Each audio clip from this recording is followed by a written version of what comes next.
Hello, everyone. This is Backyard Musings, broadcasting live from the Double Wide in Apple Valley. I'm Steve. And I'm Scott. Thanks for joining us today.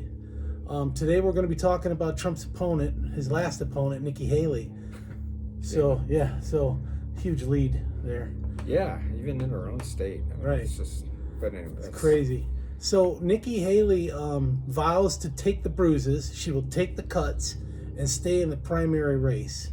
And Trump continues to have a massive lead over Haley, 60% difference. So Haley's at 9%, Trump's at 69%.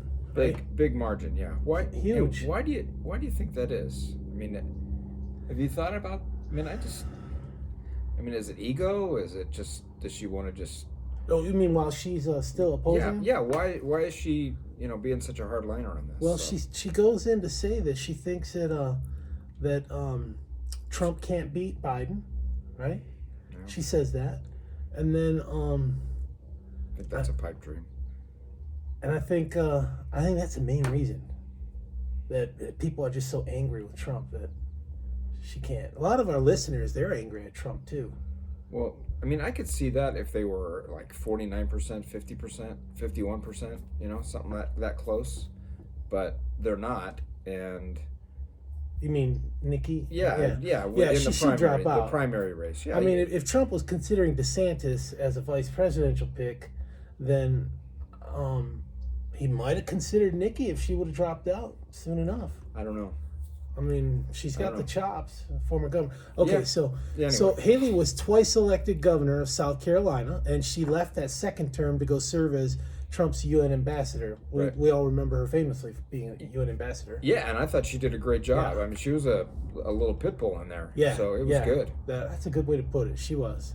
But Trump and GOP supporters continue a withering attack against Haley because she's the last remaining candidate to oppose Trump.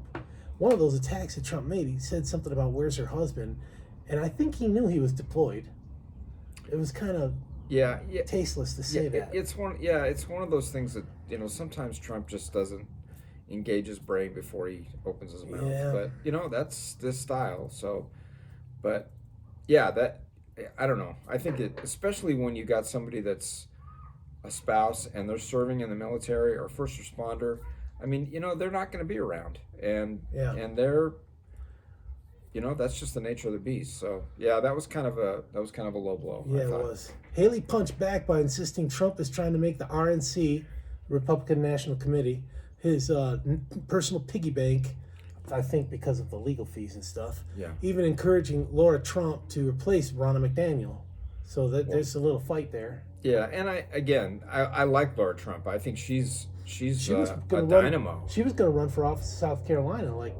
Senate or something. Then she she pulled back. Did she pull back, or did she just lose in a primary? No, she pulled back. She pulled back. Yeah, and again, maybe she wanted more experience. I could see her, having some kind of political future. I mean, she's really really good, articulate. Yeah, and I think she would do great running the RNC. I mean, Ronna McDaniel is she's what, a niece of Mitt Romney? our friend Mitt Romney. Yeah. Yes. So, I mean, and I don't know if she's done that bad a job, but, we need somebody in there right now that's really, really a fireball when it comes to raising money. Yeah. So Trump is expected to take 63% support among those likely to vote in the South Carolina primary, while Haley, in her home state, only expected to take 35%, according to a Suffolk USA Today poll released Tuesday. That's a telltale sign right there. Yeah. She can't... And I mean, they loved her. Obviously, they elected her twice as governor, right? Once she runs out of money, she's done, right? People are still feeding her money. Yeah. Maybe the Never Trumpers are donating. That's what they said a little bit about DeSantis too, but he stuck it out for a while. But DeSantis started out with like 32% and then slowly, went down. Yeah, so, I just don't see him being selected as a VP.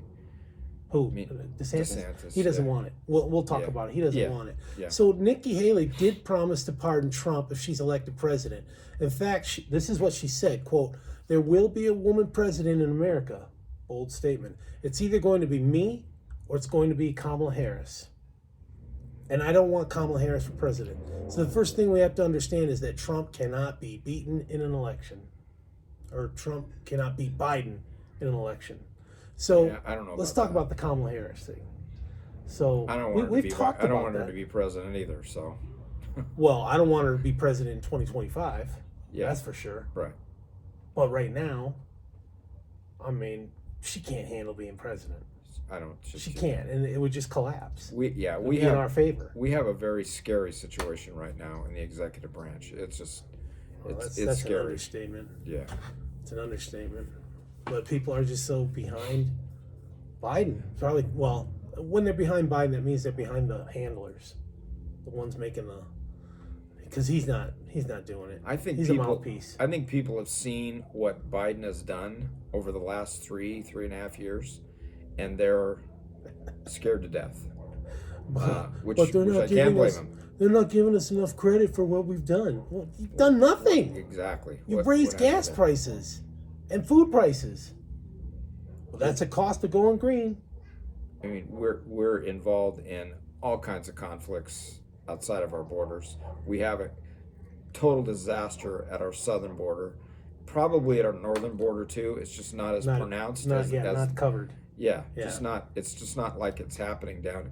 I was listening to a radio talk show just now coming over here, and a caller called in and said these countries that are sending us all these people are emptying their prisons, and the host said, I've got a buddy that used to be in a gang unit in New York, and he said all these gangs that they're going after now they're not gang members that are natural citizens of the United States. They're all from other countries.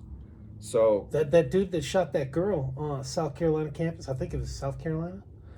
He was a Venezuelan. Yeah. Illegal.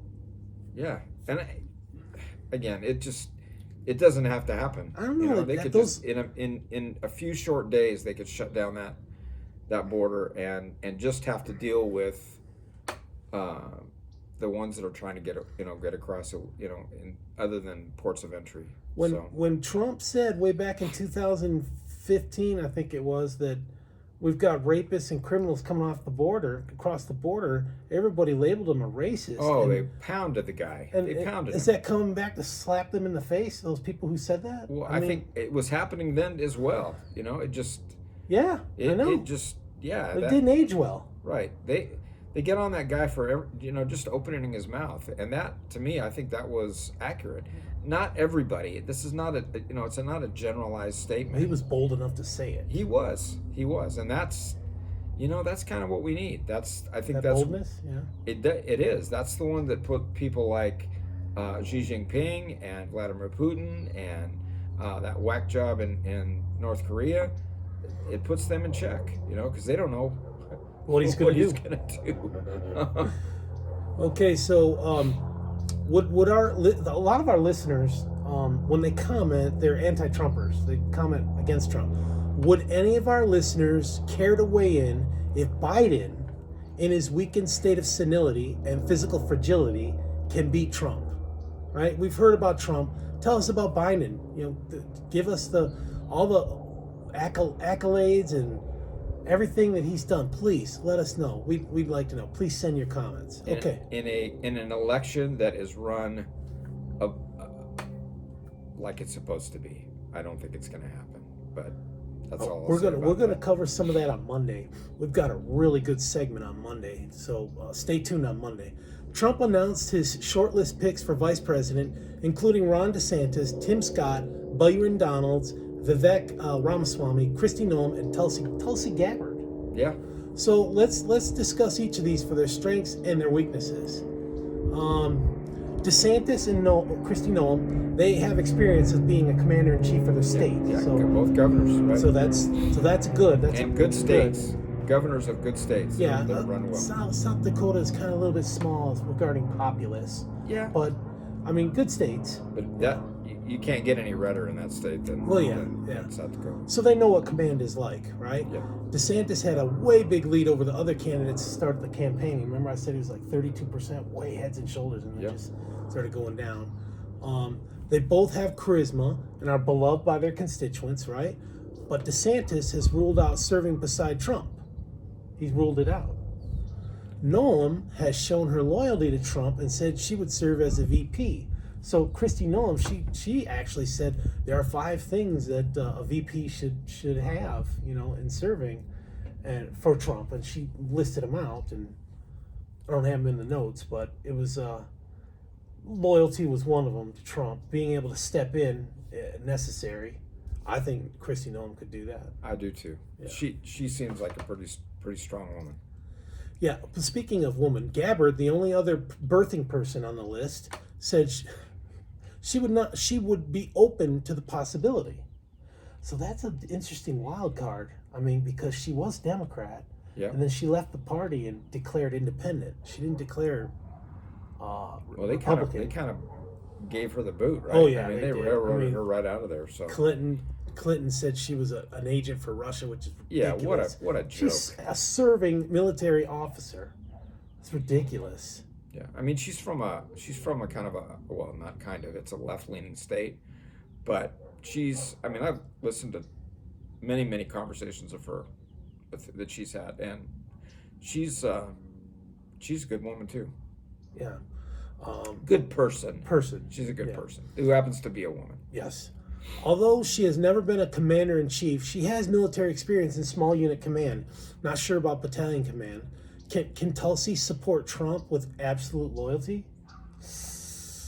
Well, at least she could, voice her opinion when she's, against something that he's doing. She could be that, a devil's advocate. She could. Tulsi told Fox News her, quote, mission in life is to serve our country, which she's doing, and serve the American people, which she did with Hawaii, and find the best way to be able to do that. So that sounds like she's open. Maybe a secretary, a cabinet position. I don't think it would hurt that ticket at all if she was the second name on that ticket. Well, okay, so it wouldn't hurt. How much would it help as compared to the other? Yeah. I mean, I don't think she's going to have as much juice as maybe Governor Noem would have, or maybe DeSantis if he changed his mind, or there's probably a handful of names out there that we're not even privy to that could be considered that would be good, but I don't know. I like her. I think she's good. It wouldn't affect I like her for the military. Yeah, it wouldn't affect me voting for Trump if she was his running mate. So I personally like both Noem and Tulsi as VP. I think Tulsi would also accept a cabinet position. So imagine her being Secretary of Defense. Would that be crazy? That would be awesome. That would be cool, yeah. Okay, Tim Scott and Byron Donalds. Do they have executive experience? I don't think so. They're both, one's congressman, one's a senator.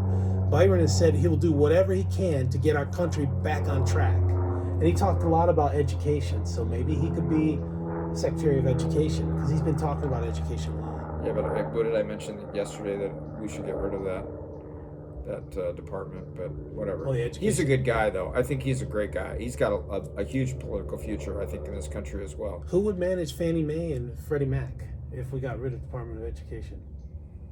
We'd have to put it somewhere. Department of Treasury? Yeah, I don't know. Huh. Okay, Scott and Ramaswamy dropped out of the race and have endorsed Trump. Scott has not ruled out the possibility, but seems lukewarm to the idea of vice president. Scott wants to remain majority in the Senate and help poor kids get the education they need, like him, to live the American dream, like him. He started out grassroots, kind of like me. I was poor, or worse to that effect. Ramaswamy insisted that he was not a Plan B option while campaigning. Would Vivek make a good Secretary of State? I don't know. He's I don't know. CEO, but when we had Rex as Secretary of State, he didn't do so well under Trump. So I would say Cruz would make a good adjutant general, but I think he wants to sit on the Supreme Court. Who knows? I don't know. Please tell us what you think. We want to hear from you. Yeah, let us know about the background noise, the motorcycles and the airplanes. Hey, it's Backyard Musings. You know what I'm saying? Yeah. All right, thanks for joining us. That's it. You're going to want to watch. We're starting to come out with new segments twice a day, different from politics. One will be politics, the other will be something different. And Monday, you want to see the political. We're going to be talking about how Dems can still push Trump out if he gets elected. It's a possibility, and we're going to stay tuned. Until It's gonna then, be never ending. I know. Have a good one. Guys, take care. Have a good day.